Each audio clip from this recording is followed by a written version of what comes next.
Hi, I'm Justine, and I'm here to tell you being mentally ill isn't the end of the world. I know what it's like to live with a mental illness. It's hard. You're constantly trying to hide your struggles from others, and you feel like you're weaker than others because of your illness. But that's not true. So many badasses struggle with mental illnesses, but they don't talk about them because they're afraid of being judged or thought of as weak minded. Well, guess what? They're not. We can change that by talking openly about our struggles and sharing our stories with each other in a positive light. This is why I created Mentally a Badass, so we can come together as badasses who are also mentally ill or who has had it rough in life and share our stories with one another in a safe place that celebrates our strengths rather than shames our weaknesses. I hope this podcast helps you feel less alone in this crazy life of ours, and I hope it makes your life just a little bit better.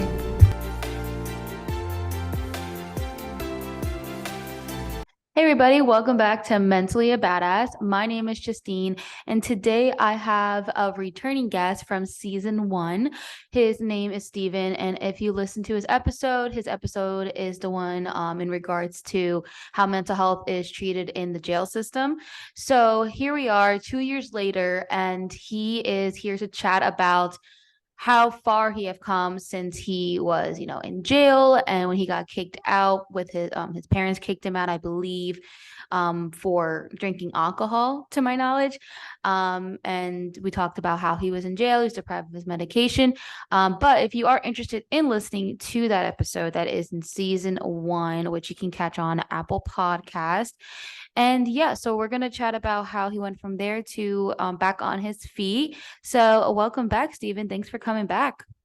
Thanks for having me. How's it going? It's good. I'm glad I didn't scare you away. No, absolutely not. I really quite enjoy like the whole idea of your podcast, like just mentally a badass. The name just resonates. Um, with mental health, you got to be a bit of a badass, you know. Yeah, no, seriously. I mean, especially in a world that is stigmatized, and also, I actually really want to talk about today another topic. Because you live in Kentucky.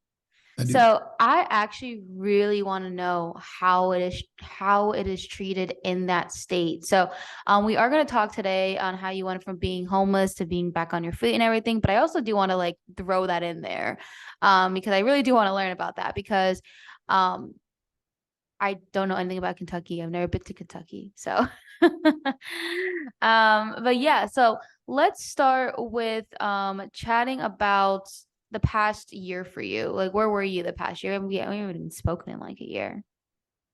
Well, the past year, I think last time we spoke, I was living in my cousin's. I had gotten out of I had moved from Georgia up to Kentucky into my cousin's place, and I ended up homeless one more time, just for a couple months or a month and a half.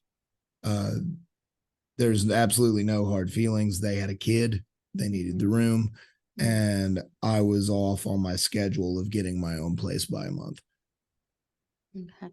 Uh, How can you talk about your experience of being homeless? yeah. So there's a bunch of I don't know. There's different levels of homelessness. There's couch hopping. Mm-hmm. There is living in your car. There is living on like a neighbor's property. And then there's like homeless camps. So where I was as a teenager, I was couch hopping a lot. Mm-hmm. My parents and I never got along. So they ended up kicking me out often, and I would just couch hop among friends.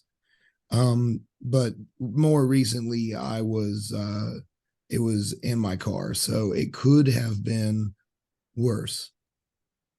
When you're in situations like that, you take what you can get and you're happy for it. Yeah. Have you ever been like on the street? I have not been quite that bad off, or Okay. not. I haven't been quite to that level yet, which I hope not Not to be. yet, never. Don't use the word yet. We're gonna step back and say never have been, never will be there. Right. Yeah, let's not manifest the wrong thing. Yeah, and I was wondering because no, you're right. There are different levels of homelessness. I seen a lot of it. I grew up in New Jersey, so I was in New York City a lot, and in Manhattan, like there's a lot of homelessness there. Which they're just like they're on the street, and I feel so bad for them. There's also a lot of homelessness where I was recently in Everett, Washington, because I came from Seattle. Um, I just like feel like I've never been homeless. I've never knew, well, I know you, but I've never really knew people who were homeless. But like, I don't know, when I see, I just feel horrible, and I just wish I can do like anything to help. Um, you said that they had like homeless camps. What is that? Is that like a homeless Yeah. shelter? A couple weeks ago, I chatted with an old buddy of mine that he runs a homeless outreach ministry. And what he does is he goes to these camps, which are now the difference between you and me. It sounds like you're a little used to city life. I'm from the backwoods. True. So, Yeah. where I've never really seen homeless people living on the street. But what we have is groups of people that are homeless will come together on some sort of property, whether it be like outlying of a state park or some city place. Just a group of people trying to survive together, uh, tents in the woods. Oh, that's actually really interesting. I didn't know about that. But I guess that makes sense because it is true. I did have a completely different upbringing. So when I think of homelessness, I think of people sitting on the street. Like, Yeah. I mean, I'm not like ignorant. Like, I know like you don't have to be on the street to be considered homeless. I know that, but I never really knew about the whole like camping thing. So that's definitely very interesting. How long were you homeless again? Um, this last time, or the main time, like the time we talked about was on the last episode, I believe it was about a year. Oh wow. So what was like a day in the life of it? Like how are you, like getting food, and like were you having a hard time getting a job, and like I'm just curious to know those details. Well, the job part, everybody comes to this situation through different means. And with me, it was through my PTSD. It was Hmm. very hard for me to handle a job. Yeah. It was very hard for me to deal with public situations that were not basically just my closest friends. So Um, so you were saying like your mental health pretty much like held you back from holding a job. yes. If you don't mind me asking, and if it's too personal, I can always cut it out. Are you able to like apply for disability in Kentucky for mental health? Like I know that's. You see, the thing is, I feel like a lot of those kind of things are a lot easier to apply to in Kentucky than it was in Georgia. And it never really seemed like an option while I was in Georgia, but maybe I just wasn't thinking about it. And that's in Georgia is when I was homeless and I escaped to Kentucky. But I feel like, um, the two different states, my experience, they handle it a little differently. In Mm-hmm. Kentucky, as far as I'm aware, there's not really like a free mental health clinic, which there Mm-hmm. was in Georgia, but it wasn't really quality. Mm-hmm. But here in Kentucky, in the town I'm in, there's like four different therapy places in the one town, and it's not that big of a town. So you would say Kentucky would be better when it comes to helping people mental health versus Georgia? I believe so. I mean, Georgia's mental health, their free thing. It's more of like a crisis stabilization thing. So yeah, so if you're at the point where you want to off yourself, that's when they'll like help you. But when it comes to Yes. preventative, then they're like they don't care, which is like that's the biggest one of the biggest issues that we Actually, have they here. they wouldn't take me in as a teenager because I didn't say I wanted to kill myself, and I finally had to tell them that for them to help me. Yeah, as I was saying, like they don't care until you're at the part where you're about to like want to off yourself, which is which is like so insane. That's what gets me like really angry. And I hope that down the road that people take it as like, I mean, we have preventative for physical, so why not mental? You know what I mean? I And see a big change. I feel like mental health is becoming so much more like people are more aware of it and more considerate of it than they were 5, 10 years ago. oh, 100%. You know what I've noticed? Because I feel like the people, so I've been gaining a lot more of a following on my Instagram, with Mentally a Badass. And I checked recently, just checked the analytics. Because I'm curious to see, who's following me, the demographics, and more information. I'm getting a lot of people outside of the US. I think my audience is maybe like 50 or 60% max for US, and the rest is international. And I notice an increase. I notice a following from the UK, Australia, and I feel like the people who follow me are the ones who feel very, alone and, misunderstood. And they follow me because they want to have a safe place. And that's where I'm here for. So that data is, I mean, I'm looking more like overall data, not more detail, but because I don't know, people, obviously each person's individual life. But it kind of like tells me that, is there a problem with like mental health facilities and mental and like accepting mental health in like other countries? Like that really, I'm very curious. I've noticed a bigger like UK follows me a lot. So I'm like wondering how it is in the UK. Um, Also people who listen to my podcast are out of the country as well. I'm recently getting some people in Germany listening. So I just like get, super fascinated by them. Like, well, not fascinated. Intrigued is probably the better word for it. It's like, I don't know, like, do you think the US has it very stigmatized? You think maybe, well, I definitely know other countries have it really worse. Like, I think there's a lot, I think the suicide rate's high in like, China, I think, or I don't know. Do you have any thoughts on that? People are universally attracted to cute things. Plus, your everyday anxiety will be magically calm once you start to color. Coloring is proven to be an effective way to de stress and relieve anxiety by activating the parasympathetic nervous system. This is why I created the Mentally a Badass coloring book. It is a self affirmation color book with inspirational affirmations to help you feel better about yourself and give you the confidence you need in life. Order Mentally a Badass coloring book today on Amazon. The link will be in the podcast description.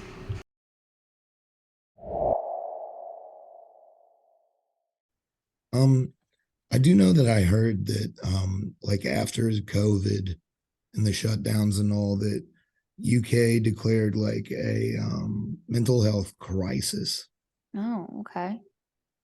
because so many people were just so depressed. That explains my findings then.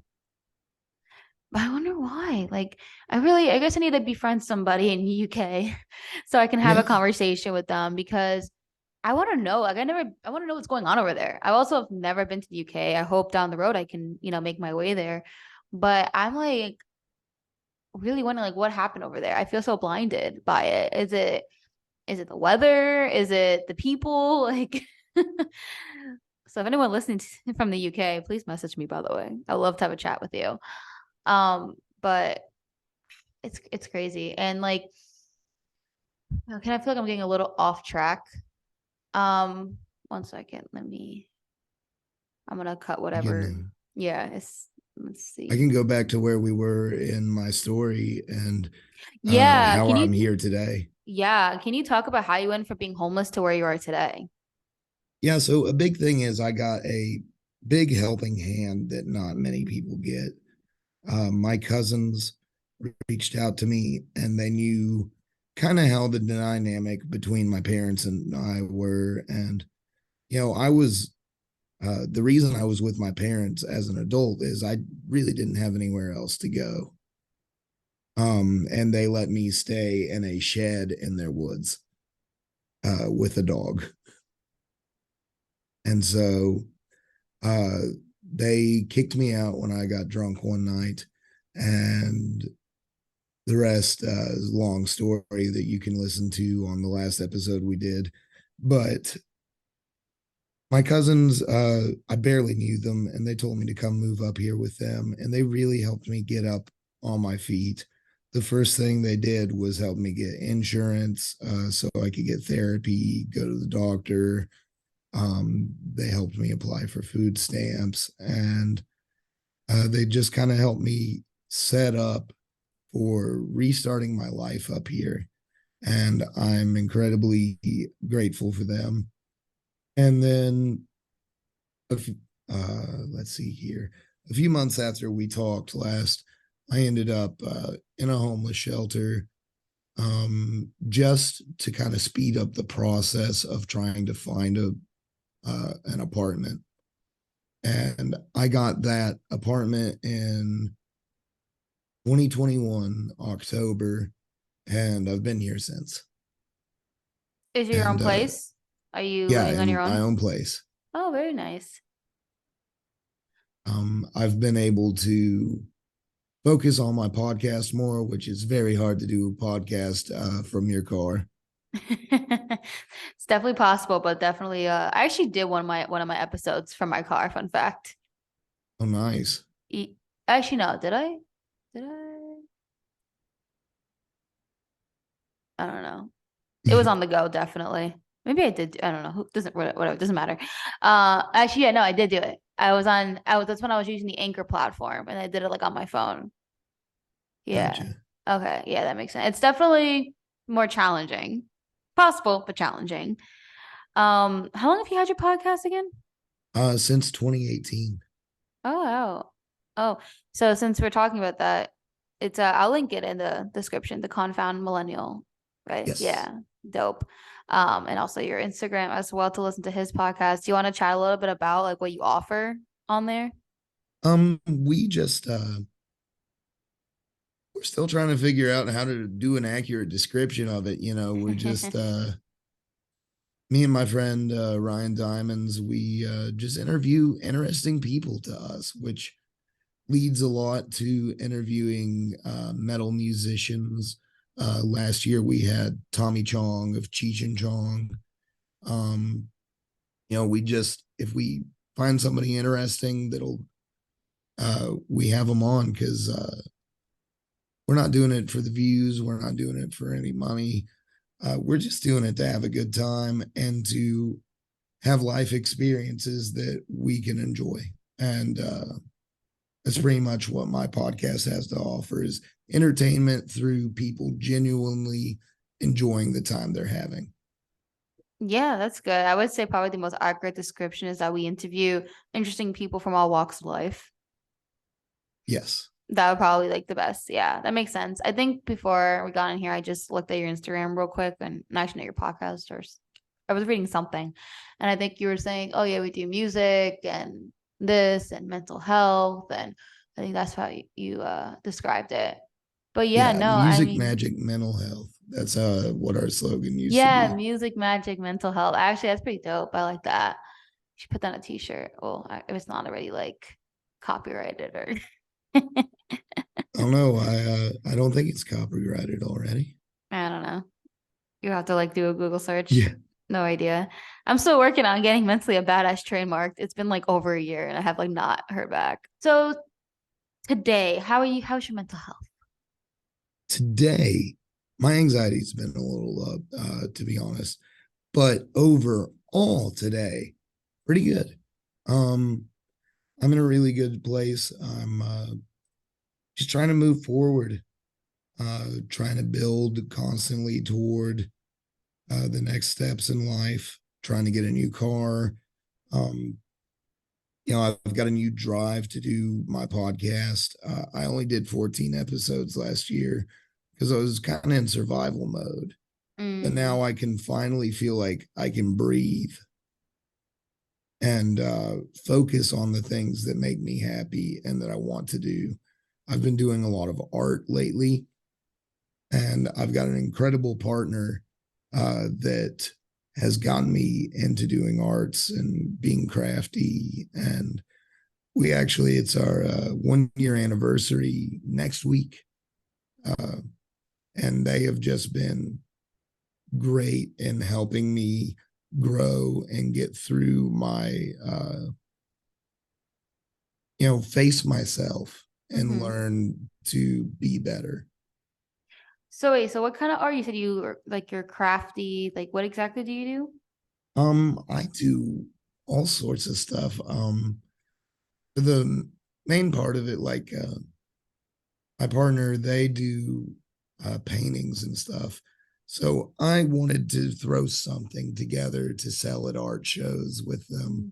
So I started making like gnome dioramas, like little dioramas with moss and trees and gnomes and fairy garden stuff. It people love that kind of stuff. But I Yeah. make all sorts of things.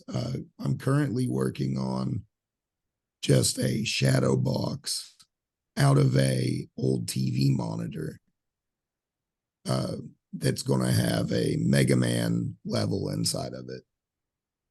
Interesting. I'm too familiar with that, but that sounds fascinating. So you're going to do that work and then you're going to try to, I guess, get into art shows in your area?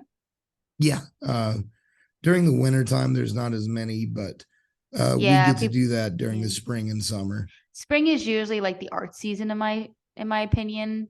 So I would say definitely work on that now and so you can like really push for spring. And I'll be putting all of that positive energy that your art is gonna do well in the spring. Is your area like a very like artsy area? I know some areas don't get it and then some do. My area very much does. One of the biggest draws of the college in town is their art program. Okay. Have you decided to like start a social for it? Um, I'm just, I don't think so. Hmm. I don't really want to deal with shipping on these things. And besides, well, I run like five social medias, but I can never Do you keep up with really? any of them. Well, I think I follow, I don't know, I follow one or I have a two. personal one. I have one for my Final Fantasy game. I have one for my Oh, podcast, one for my cats. I didn't know that. I think you follow me probably in your personal and your podcast one, but I don't. And then Yeah. I also have one for I sell trading cards on the side, Magic the Gathering cards. Mm. Oh, wow. So you do a lot of different things I didn't even know about. Interesting. Yeah, that makes Yeah, sense. I try to keep busy.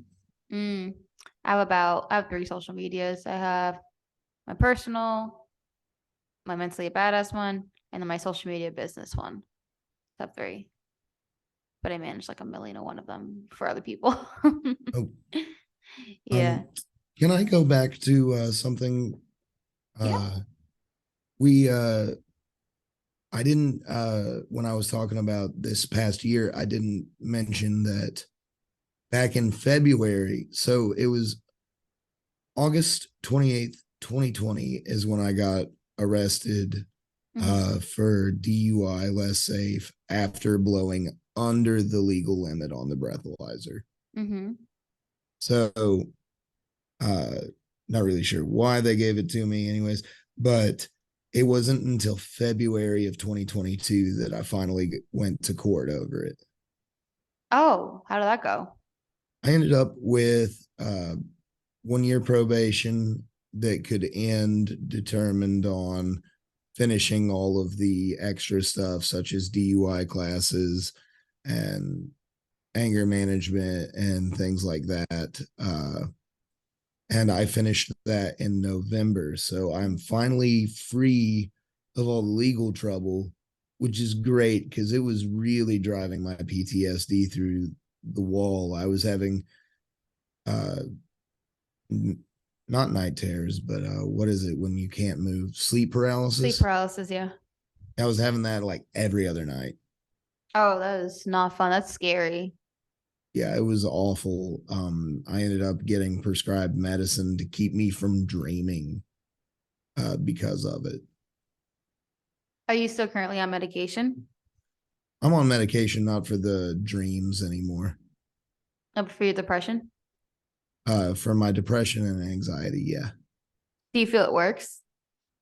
I feel that it works a lot better than it doesn't when I'm not taking it, you know. Yeah. It's just it's never a complete fix, but It's part of the whole picture of yeah, supporting your mental health, which is like a whole other topic. But yeah, a lot of people think it's just like a quick fix, which is that's not the case at all. It just like helps you like get out of bed pretty much. yeah, but I much rather be on my medications than off my Oh, of course. medications. Oh yeah, no, I understand. I didn't mean it like that. I meant talking about how the people how they don't look at medication. They see medication as a quick fix when in reality it's not. That's what I was Yeah, saying. no, I was just clarifying on something I said. Oh, okay. All I just right. wanted to make sure that it was like known that I'm pro medication. Well, I'm pro like whatever works Whatever for you. helps. If it's Yeah. like natural supplements or whatever, like just as long as you're getting some kind of help. Oh, 100%. Yeah. I think last time we talked, I think I was on medication, but I'm not anymore right now because what was causing my stress that was making me flare with my bipolar was like my job. I don't think remember we talked about that. Well, I don't work there Mm. anymore. So I can so that's why I went off it. But yeah, no, it's medication's great. I mean, I feel like it truly does save lives because it makes it when you have like severe depression, you can't see the world clearly. And it makes it really hard for you to function on like everyday life. So medication's great. It's just all about just finding the right one. And then all our brains are different. We all have different experiences, different bodies, different physiology. Um, yeah, so pro medication on here, definitely. So where do you see yourself? I'm not gonna ask you that question. What do you see yourself in 5 years? But what is your On top of the vision? Like, world. yeah. More of the reason of my question is that you've come so far from being, homeless in jail, and now you're like you have your own apartment, which is pretty great. Not pretty great, is great. That's awesome. And you have a job and you're paying the bills, you're doing that. What do you see yourself like in the future? Like what do you Sky's the limit. Honestly, I don't know, just whatever I want to do. I'm going to go out and pursue that. I would really like to make a career out of my podcast. That is dream goals. Not have to go to work, just be able to interview who I want, you know? Yeah. No, definitely 100%. I mean, right now I'm not making money or anything off this podcast, but yeah, that's definitely also a goal as well. Yeah, I mean, manifest it. You just gotta like work hard towards your podcast and really market it. The marketing is the hardest part of it. Yeah. Which I But recently got a social media manager for it. really, Yeah. where'd you find that manager? It is somebody I used to know from Georgia. Oh, really? That's so funny. Because I'm a social media manager, right? Really? I didn't know that. That's funny. But we can talk about that at a different time. But they're giving me uh, friends and family discount, you know. Yeah. Yeah, no But worries. No worries, it's fine. I get that. I'm not trying to pitch you my services. I well, just think no, it's funny. it's great because like I really hate social media. hmm That's my biggest hurdle with any of this is actually posting and staying up to date on the socials. Yeah, that I 100% that's where I know that there's a market there. So I jumped on it and started a business. Nice. Yeah, it's great. We can talk about that probably. We can talk about that on your podcast because I think we are gonna chat about living with bipolar and Yeah. being a owner of a company. So that's what we'll talk about on your podcast, which I should probably mention here in case they want to jump to yours after mine. But is there anything else you want to like touch on? Let's see here. I don't know, just like I haven't made it. I have so far to go, but I've just after hanging in there for so long and just kind of roughing it, honestly. um, it's turned into this drive of not giving up. Yeah. Like I've gone through so much. Like now, when something happens, I hardly blink. I'm just like, well, this is what we got to get through today, and this is what we're going to do.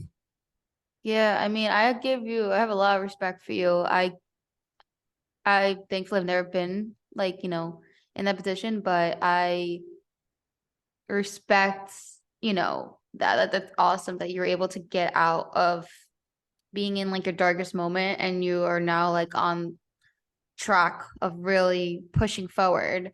So that's like super, really inspiring, which is why I like to have people like you on my podcast. So you are literally proof and hope for people. If someone is listening to this and they are maybe in this position as you're in, they can get, the encouragement that it's possible to, get out of the dark, the dark spot that you're in. Um and you said you recently got a job. How is that for you besides the whole chemical thing we were talking about before about your voice? Yeah. No, the job is fine. I'm currently going to start looking for another part-time job and go to part-time with this. So Mm-hmm. I kind of have the stability of like with the PTSD, I don't want to completely quit this job and then go to a new one and then have a massive panic attack and lose that opportunity and be out of anything. Mm.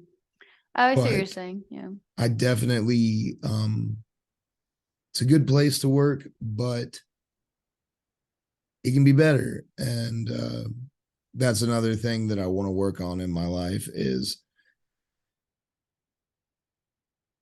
get a little bit better job, one that I actually enjoy Yeah. instead of just clock in, clock out. Oh yeah. I said bye to that. I honestly, I if you really want something, you would go for it, and you are also very smart for using your resources, accepting the help. Because there's a lot of people out there that have been in your position and they refuse help. And that's how they end up on the street. And oh, I'm not gonna say that for anybody because I don't know anyone's story, I don't know their story, but obviously just logically, if you don't accept help, you could end up on the street. And it's kind of like It just can be being a very stubborn. hard thing to accept help. Yeah, yeah. That's why I'm saying that that's awesome that you are doing that because it is hard for some people. It's really hard to ask for help. Like that's like the first step because it's because of our ego, like we have like a big ego or it's our ego pretty much saying no, which in reality, though we're all on this earth to coexist together and live together and help each other and no one should feel like they just have to do everything by themselves. And it's just sad how society has taught that into a lot of our young minds that to be like at least for me, like in the school I went to, I feel like every time I asked for help, I was always like shamed. So that can really drive people to think in their adulthood that they can't ask for help. A lot of people don't talk about that. Um, so we just need to do better, like everybody, like especially in the school system, that's where it all starts. Well, actually, no, not the school system, at home. At home is where everything starts. Um, but thankfully, that you not thankfully, but it's amazing that you did that because now since you accept the resources, then you're gonna keep growing. And I think Yeah. that's really awesome. And, I'm excited to see your journey. I hope that your podcast does really well. This podcast reaches a wide audience that can give people that hope that you're going to get through whatever darkness that you're in and to always ask for help when it's needed. Okay, I know it's not easy, but that's your golden ticket. Like if you're giving an opportunity, you're getting like a golden ticket. Think of it like Willy Wonka's ticket. Like Mm. that. I know, really weird metaphor I just gave there, but just I know like some people just don't want, but I feel like the people listening to this are probably want to ask for help because they're already doing well with just listening to this podcast. It shows that they want to learn, they want to know more. Um, yeah, but before we end this episode, Is there any last like advice that you would like to give to my listeners? I find happiness where you are. Um, I know it sounds cheesy, look on the bright side, but my life is on paper still not as good as it looked 5 years ago, but I am happier than I have ever been. Yeah, that's progress. And so don't ju- don't judge yourself on your own past. If you've had something, lost it all, don't judge yourself on what you once had. That's something I struggled with a lot. But accept what you do have, do what you can with it, move forward. Yeah, I think it's I think that's awesome. what I got. Yeah, no, it's good advice, especially the one with like finding happiness in whatever situation that you're in. Because it's true. I mean, you were like homeless and you were in a situation that people wouldn't even well imagine how you can find happiness in that situation, but you did and you moved forward and that shows really good character. So yeah, thank you. Thank you for being on here. I really do appreciate you providing, value to my audience. I want to thank anyone who is listening to this. I hope you guys have a really good morning, evening, day, whatever it is. And to make sure to listen to the Confound Millennial. I'm going to be on there as well and also follow his socials and support him. And again, thanks again for being on here.